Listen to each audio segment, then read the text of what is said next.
नमस्कार, मैं हूं आपके साथ मयंक। तो देखिए एक बड़ी खबर, क्या ईरान पर अमेरिका के हमले का पहला प्लान फेल हो चुका है?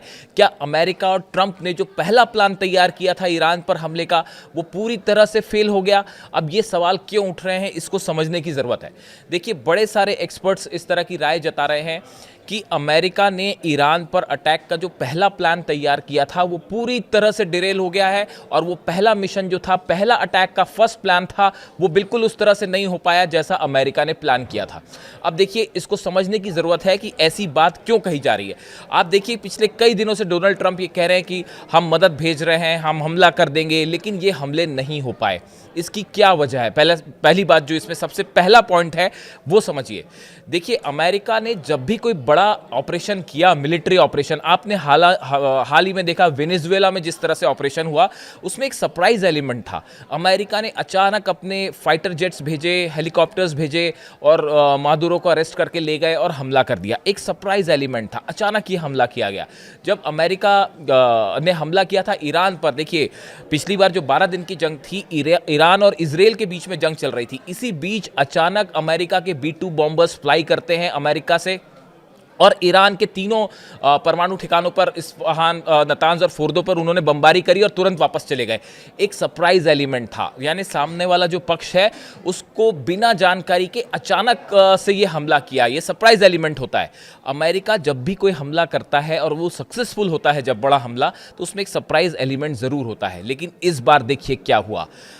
जब जैसे ही अमेरिका ने अपने फाइटर जेट्स का मूवमेंट किया अल उदैद एयरबेस पर, अमेरिका के जो फाइटर जेट्स हैं उनका इराक में अल असद बेस पर और इरबिल में मूवमेंट हुआ, कुवैत के जो बेसेस हैं, एयर बेसेस, यहाँ पर मूवमेंट हुआ, इसकी खबर तेजी के साथ फैल गई और ईरान अलर्ट हो गया। देखिए हम बार बार आपको ये बात कह रहे हैं कि इस बार जो है वो रशिया और चाइना के सैटेलाइट्स हर एक चीज़ को मॉनिटर कर रहे हैं, और जैसे ही ये मूवमेंट शुरू हुए अल उदैद एयर बेस पर, जैसे ही ये पता चला कि यहाँ पे फाइटर जेट्स का मूवमेंट है, उसके चंद घंटों बाद ये खबरें जो हैं वो सोशल मीडिया में सामने आ गई कि B-2 बॉम्बर्स जो हैं उनको अल उदैद एयर बेस पर देखा गया। इस तरह की खबरें सामने आने लगी। F-35 जेट्स, F-16 का बड़ा मूवमेंट हुआ कतर में, इराक के बेसिस पर, अल असद बेस पर इरबिल में, और साथ ही कुवैत के भी दोनों बेसिस जो हैं यहाँ पे भी फाइटर जेट्स के मूवमेंट हुए। ये ठीक उस समय हो रहा था जब सीरिया पर हाल ही में 2-3 दिन पहले हमले हुए। लेकिन ये जो एयर मूवमेंट है, इसकी जैसे ही खबर रूस और चाइना के सैटेलाइट्स के थ्रू बाहर आई, ईरान अलर्ट मोड में चला गया। ईरान ने अपने डिफेंस सिस्टम एक्टिव कर लिए। तुरंत ये खबर आ गई कि 500 खैबर मिसाइलें तैयार हैं, खुर्रमशहर मिसाइल्स तैयार कर दी गई हैं, और इनको सबको तैनात कर दिया गया, और 8 के 8 बेसिस पर निशाना लगा दिया गया है अमेरिका के, जो कि मिडिल ईस्ट के बेसिस है। यानी देखिए जो सरप्राइज एलिमेंट होता है अमेरिका के हमलों में, वो इस बार ईरान को लेकर जो हालात हैं उसमें वो पूरी तरह से फेल हो गया। देखिए वेनेजुएला में आप कर पाए, अमेरिका ने जो हमले किए वेनेजुएला में, वो सबको उसने हैरान किया, और अचानक ही बिना जानकारी के हमले हो गए। धमकी दी जा रही थी लेकिन किसी को ये नहीं पता था कि कब हमला होगा, और वो अचानक से हमला हो गया, किसी को कानो कान खबर नहीं हुई।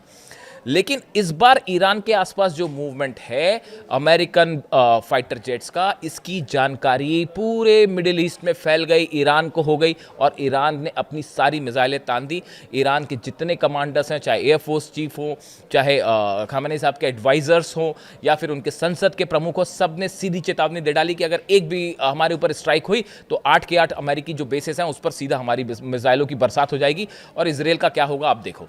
तो उसके बाद जो है ये जो एक सरप्राइज एलिमेंट, एक जो जानकारी को छुपा के रख के अचानक अटैक करता है अमेरिका, ये वाला जो प्लान था वो इस हमले में संभव नहीं हो पाया, और इसीलिए कहा जा रहा है कि जो पहला प्लान था वो बुरी तरह से नाकाम उसमें अमेरिका साबित हुआ। जो सरप्राइज एलिमेंट था, देखिए एक बड़ी बात और है, अमेरिका का मैं पिछले वीडियो में भी बता चुका हूं, अमेरिका का कोई भी एयरक्राफ्ट कैरियर जो होता है वो अभी आसपास नहीं है। ना अब्राहम लिंकन है, ना हैरी एस ट्रूमन है।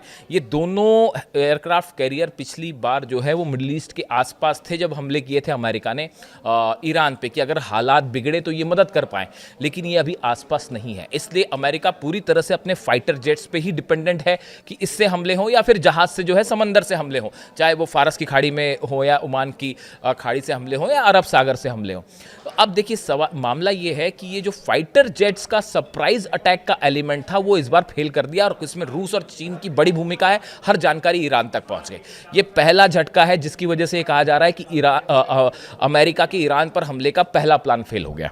अब देखिए दूसरी, क्यों ये प्लान पहला फेल क्यों कहा जा रहा है, इसकी दूसरी वजह देखिए, ऐसी सोर्सेस से ऐसी जानकारी है कि सऊदी अरब ने और यूएई ने और तुर्की ने भी, तीनों देशों ने अमेरिका को ये सलाह दी है कि ईरान पर हमला मत कीजिएगा, बातचीत से मामले को हल कीजिएगा। देखिए बड़ी खबर है, अमेरिका के बेसेस हैं, सबसे बड़ा बेस जो है वो कतर में ही है, अल उदैद एयर बेस। लेकिन उसके बावजूद देखिए यहाँ पे जो देश में जो अरब कंट्रीज़ हैं, ये कोई इस समय ये नहीं चाहता कि ईरान के साथ जंग हो। इसकी सबकी अपनी अपनी वजह है। देखिए अगर सऊदी की बात करें, सऊदी इस बात को अच्छे से समझ रहा है कि ज़्यादा इम्पॉर्टेंट चीज़ इस समय बिजनेस है।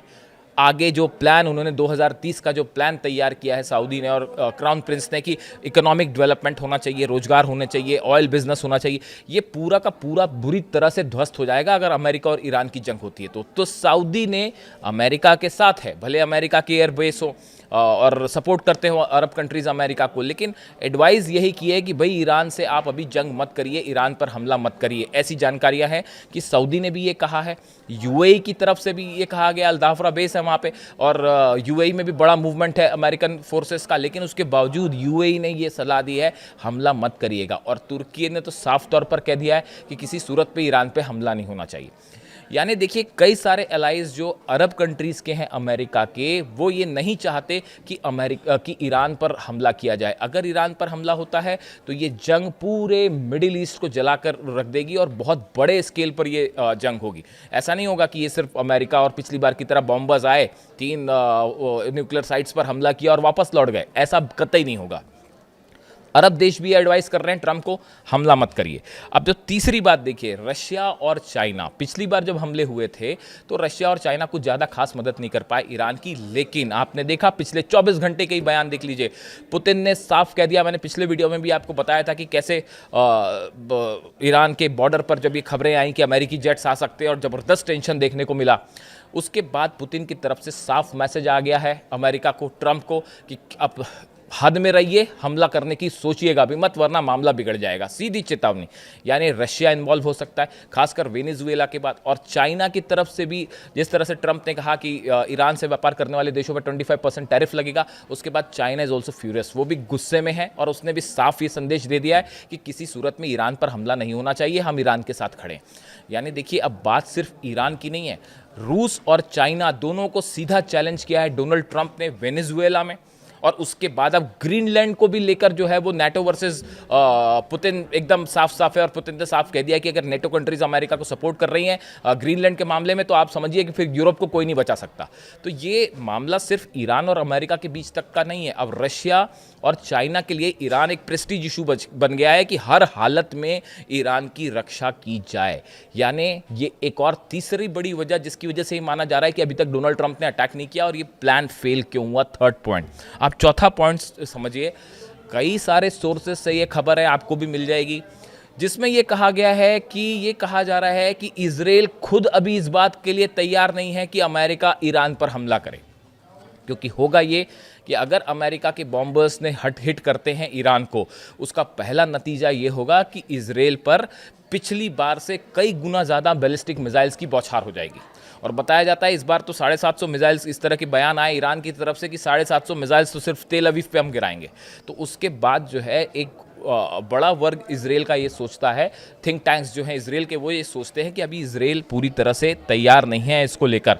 और ये चौथी बड़ी बात है, शायद यही वजह है कि ये इस तरह की खबरें आई कि नेतन्याहू ने पुतिन के थ्रू ईरान को मैसेज भिजवाया कि भाई अभी हम जंग नहीं करना चाह रहे, अभी हम हमला नहीं करेंगे, शायद इसलिए कि इजराइल तैयार नहीं है। ये चौथी बड़ी वजह है कि कहा जा रहा है कि अमेरिका का हमले का जो फर्स्ट प्लान था वो कैसे फेल हो गया, हम आपको ये समझाने की कोशिश कर रहे हैं। पांचवी बड़ी बात, बड़े सारे डिफेंस एक्सपर्ट से मान के चलते हैं और डिफेंस एक्सपर्ट का सवाल ही नहीं है। टाइम्स ऑफ इजराइल में अभी कुछ दिनों पहले की ये खबर थी जिसमें ये कहा गया कि इजराइल का जो मिसाइल डिफेंस सिस्टम है, चाहे आप आयरन डोम की बात कर लें, चाहे आप एरो की बात कर लें, पेट्रियट की बात कर लें, थार्ड जो दिया है अमेरिका ने उसकी बात कर लें, ये सारे जो सिस्टम्स हैं ये अभी फिर से तैयार नहीं हुए हैं किसी जंग को झेलने के लिए। पिछली बार जब ईरान की मिसाइल्स गिर रही थी उस समय ईरान की एक मिसाइल को रोकने के लिए इजराइल को अपनी तरफ से 20-20, 25-25 आयरन डोम्स की जो एंटी मिसाइल्स हैं वो फायर करनी पड़ रही थी। इसके चलते इजराइल की जो मिसाइल्स हैं बहुत तेजी से खत्म हो गई और बताया जा रहा है कि सीज फायर करवाया इसी के लिए गया था कि इजराइल के पास सिर्फ 2 या 3 दिन की मिसाइल्स बची हुई थी, डिफेंस सिस्टम की मिसाइल्स, अगर वो खत्म हो जाती उसके बाद तो फिर वो तबाही मचती इजराइल में कि रोकना मुश्किल हो जाता। इस तरह की बड़े सारे एक्सपर्ट्स की राय। अब देखिए ये वाली जो खबर है कि मिसाइल्स खत्म हैं, इसमें जो टाइम्स ऑफ इजराइल की मैं आपको हेडलाइन पढ़ के बताता हूं। Amid threats of fresh bout with Iran, experts warn missile defence may not be ready. ये कुछ समय पहले का आर्टिकल है, टाइम्स ऑफ इजराइल में छपा हुआ था, जिसमें कहा गया कि साहब जो है वो अभी रेडी नहीं है ईरान। और इसके साथ ही इस तरह की भी खबरें आई कि ईरान जो है वो हर साल 3000 मिसाइल बनाने के लिए को रेडी है और करीब इस स्पीड से मिसाइल्स बन रहे हैं कि हर साल 3000 मिसाइल्स ईरान बना के तैयार कर ले, बैलिस्टिक मिसाइल। यानी ये संख्या बहुत ज़्यादा है। और 12 दिन की जंग के बाद से जो ईरान की तरफ से बयान आया कि जितने मिसाइल लॉन्च पैड तबाह हुए थे वो सब खड़े कर लिए गए हैं फिर से, और 3000 मिसाइल्स बनाना एक बड़ा आंकड़ा है। देखिए यूरोपियन इंटेलिजेंस एजेंसीज ने कहा था कि चाइना से बड़े पैमाने पर जो है वो सोडियम परक्लोरेट जो है वो बंदर अब्बास पोर्ट पर भेजा गया है। सोडियम परक्लोरेट वो चीज़ होती है जिसका इस्तेमाल जो है डायरेक्टली तो नहीं, लेकिन उसको फिर उसमें कुछ केमिकल चेंजेस करके इसका इस्तेमाल मिसाइल के सॉलिड फ्यूल बनाने में किया जा सकता है। और 2000 टन सोडियम परक्लोरेट जो है वो भेजा गया, ऐसा यूरोपियन इंटेलिजेंस एजेंसीज ने बताया था। ये वो 4-5 बड़ी वजह हैं जिसके कारण अभी तक ट्रंप ईरान पर हमला करने की हिम्मत नहीं कर पाए। और शायद ये कहा जा रहा है कि जो इसीलिए ये बात कही, कई एक्सपर्ट्स लोगों का कहना ऐसा था, राय इनकी ये है एक्सपर्ट्स की, कि जो पहला सरप्राइज एलिमेंट वाला हमला हमेशा अमेरिका करता है और जब भी वो हमला करता है तो उसमें उसको अपर हैंड मिल जाता है। इस बार वो हो नहीं पाया और हमले का जो पहला प्लान था वो फेल हो चुका है। और ये ईरान की इस बार की पहली बड़ी जीत है। जो जंग के हालात बन रहे हैं उसके बीच एक साइकोलॉजिकल वॉरफेयर चल रहा है और अभी तक हमला ना होना ये ईरान की इस बार के टेंशन की जो है, पिछली बार तो जो जीत थी वो थी ही इजराइल के ऊपर, लेकिन ये इस बार की पहली बड़ी जीत मानी जा रही है। अब ईरान से और अमेरिका के इस हमले को लेकर जो भी अपडेट आएगा, इससे जुड़ी जो भी जानकारी है मैं आप तक पहुंचाऊंगा। Thank you so much.